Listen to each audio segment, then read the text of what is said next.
Hello, hello, hello, everyone. Mike Arnold here, co-founder, Path Trading Partners, along with Bob Iacchino. How is everyone doing today? Good morning, Wavy. Yes, first quarter negative GDP actually coming in worse than expected, coming in at minus 1.6% versus forecast 1.5. Also, just hitting the numbers off. Then I'll get to say hi to get our core PCE 5 coming in hotter.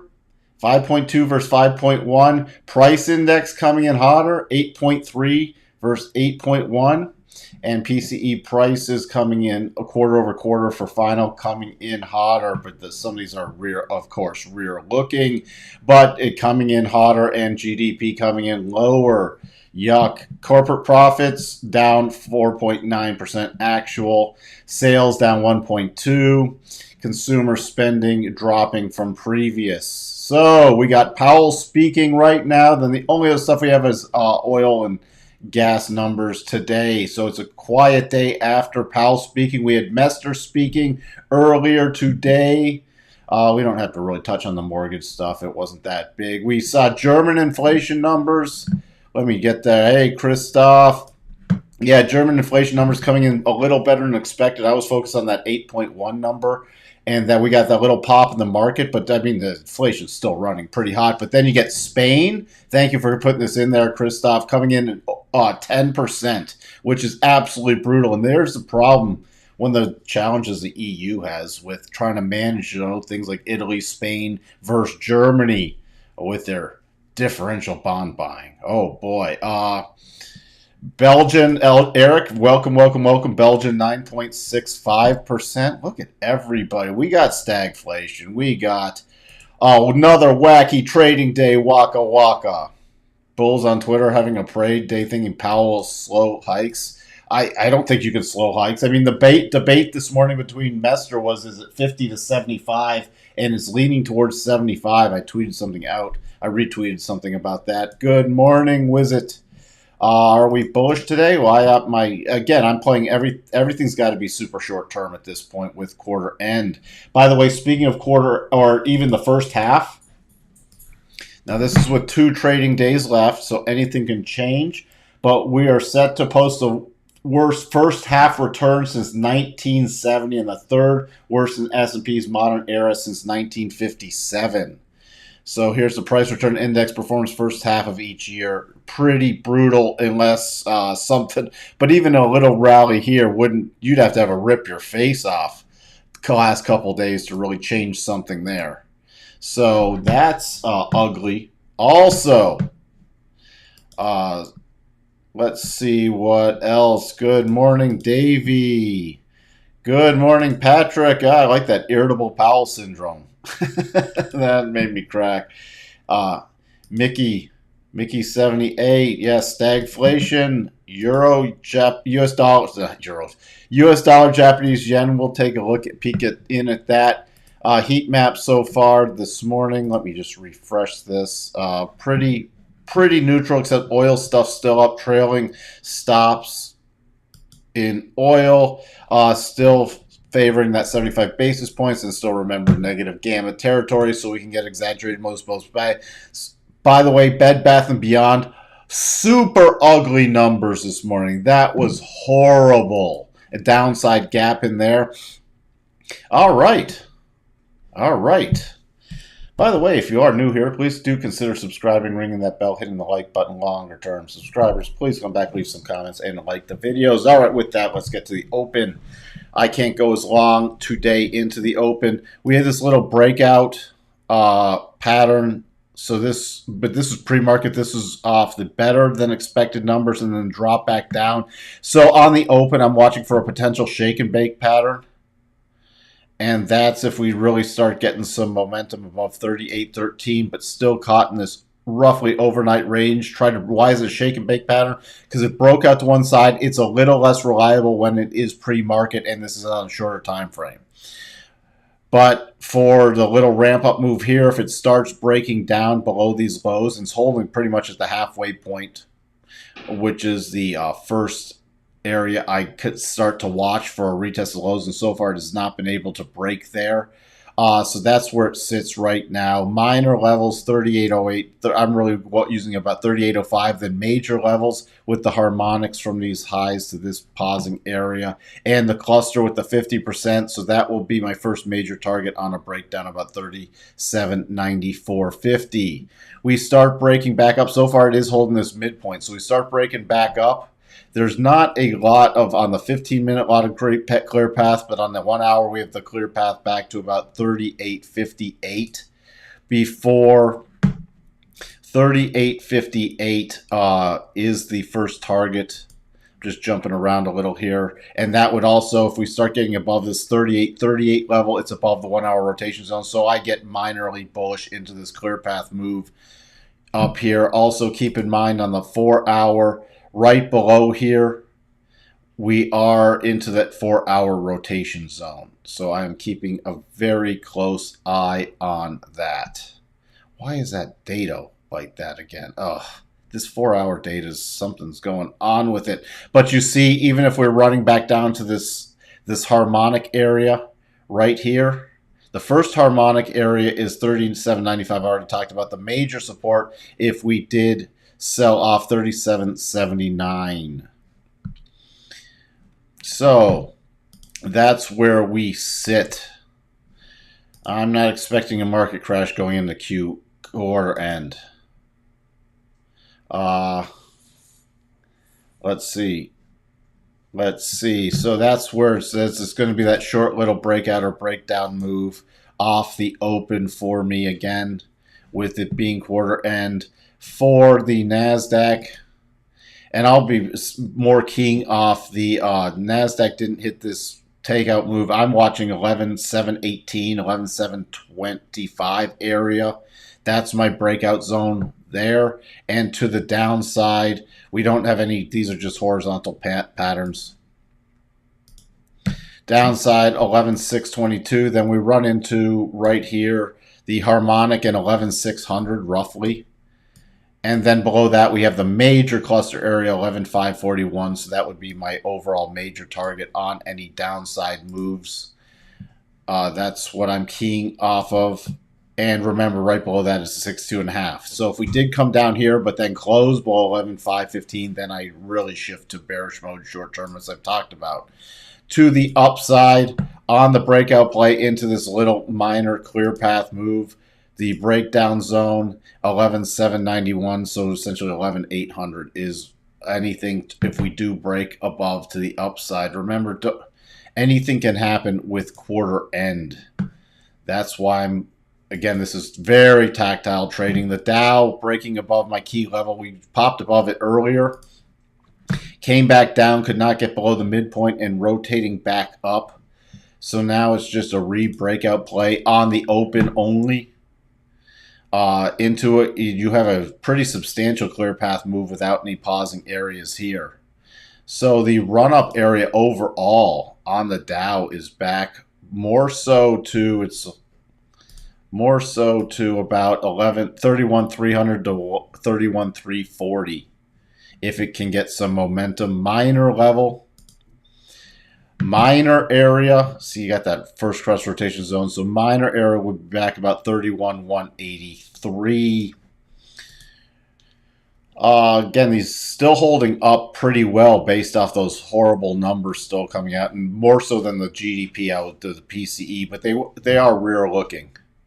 The breakdown area for your Russell is about 1733. Then it goes into a clear path move. And the key major area I'm watching is 1714. Breakout level for me is about 1745. DAX, remember we had this double, triggered, first target hit, trying to rebound, but even I'm watching for another rollover play just coming in right in front of the second target, 12,919, then 12,858. Crude, still moving higher. It's trail stop mode, coming in just shy of the 114.30 target. If we do get above that, next area is about 116. Cycles are starting to get to a top, but no rollover yet. Let's see. Let's capitulate. Sure. Well, that would only be a short-term capitulation, Josh, not a long-term capitulation. Let's see. Powell don't know yet if we'll return to pre-pandemic economy. What does that mean? Ever? That would be a bad statement. Or we won't return to pre-pandemic economies until they start. They keep interest rates super low again and juice everything. I have a hard time listening to Christine also. Oh boy. So let's see what else. Natural gas. We've got that aggressive little buy hitting the rotation zone. Cycles still have a little way up, so it's now just trailing stop in there. Gold, slight pop up today. If it closes above here, you get a super aggressive within consolidation buy signal. So that would be super aggressive. Copper, still nothing yet. It would be, this is wearing off though, any aggressive buy.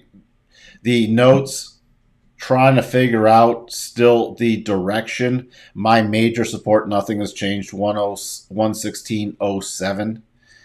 Tried to pop up, but is caught in this little mini range. So tried to break out of this channel and now dipping back in. So there's nothing going on in notes. Going to watch on that pullback for the key support area. Dollar index.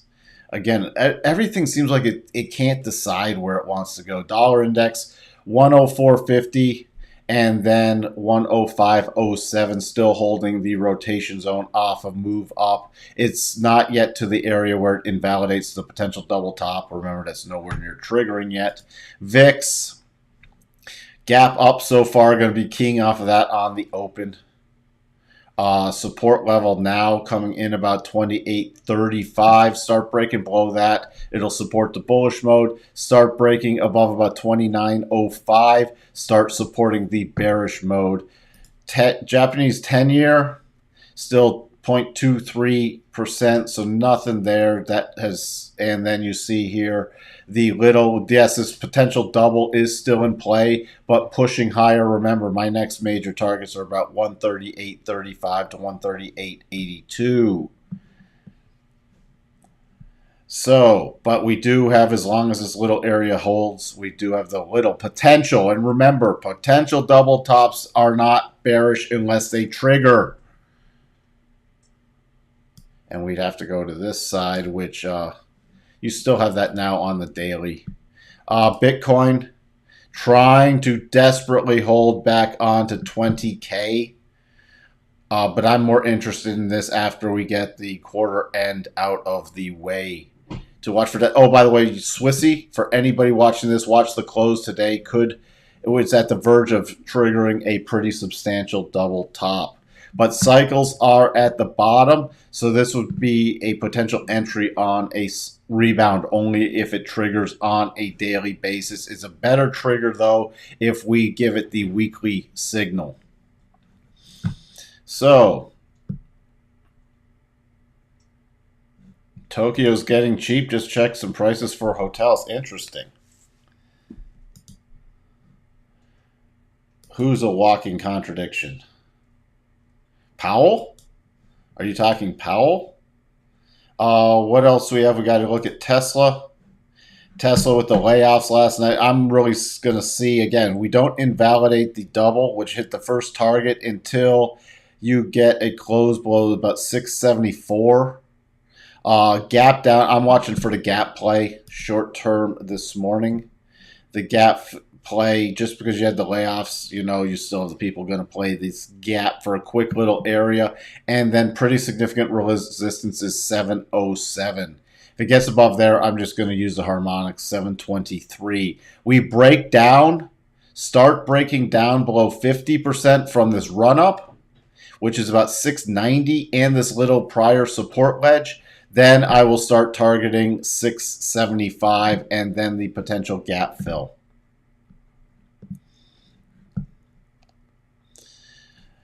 All right, Qs.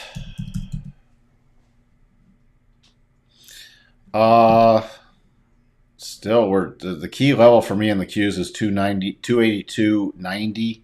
about start breaking below there. We got a pretty decent support legend right below the 62.5, which is down to 279. My key resistance is now about 286.50 to 286.80, back to the rotation zone, and we did fill the gap yesterday. So that's where that sits, with cycles still at the top. But I'm taking cycles can remain at the top even with the rollover play a little longer based off a quarter end. That's why I'm giving stuff a little more leeway, because you can still get very interesting moves. Again, big reversal bar in the spiders. 377.70 is the thing with the gap fill just above that. 378.06.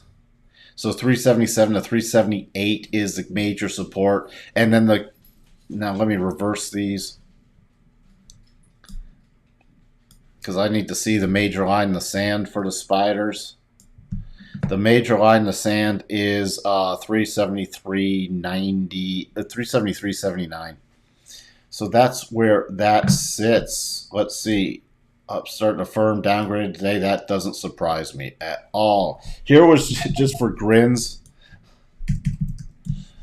What they gotta fix. I gotta see if there's another update for this, because that's driving me crazy. You see, pre-market, this, I mean, at some point this is going to be a massive takeover candidate. But look at that. Look at that. Earnings estimated negative $1.39, coming in reported minus 283. That is absolutely brutal, and a pretty decent miss on revenue. So there is just that. If that's a precursor to what's to come with some other retail coming up, that is not looking good for retail. Now, I don't give it a ton of weight on Bed Bath & Beyond, but it could be a precursor for what's going on. Let's just check on Affirm. Yeah, Affirm, I'm going to be interested in. It's popped after its earnings, but this is definitely a new breakdown play. I don't think Powell backs off. If he steps away from rate hikes, he's pretty much saying inflation is destined to go higher. They're not. I don't think they're going to step off from rate hikes. They're reiterating them. Again, Mester said she would back a 75 basis rate hike in.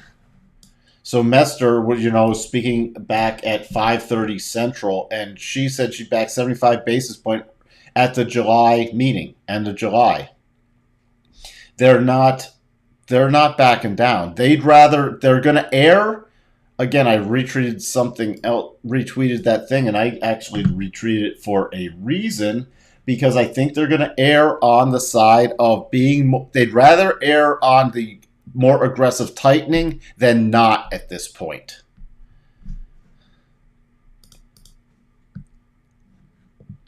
I can't short that, because it's still a potential takeover play at some point.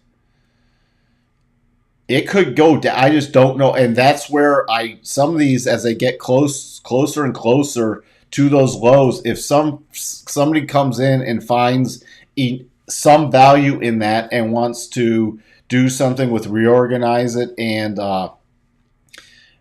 something, then you could see a little pop. And that's where, some of these stocks that get to that level, the risk is not that they won't go down. I mean, it could be a downside play intraday, but when stocks start getting to that level, it's too risky, because something could pop it to the upside, and you can get your reward to risk with the potential still takeover of Bed Bath & Beyond is too high for me to be on the short side of that trade. There's other things that I'd rather be that are way overvalued that I'm more interested in still to the short side. So, all right, with that, gotta help my wife get one of the dogs into the car to go to the vet. So I'm now going to do that and then get back in front of the computer for the open. You're welcome, Wavy. Yeah, Michael Saylor bought the dip on Bitcoin. I did see that this morning. That's not going to end pretty also. with that, if we have some major move, I'll try to pop on at lunch. Otherwise, I'll just be back after the close. And I will talk to everyone then. Bye for now.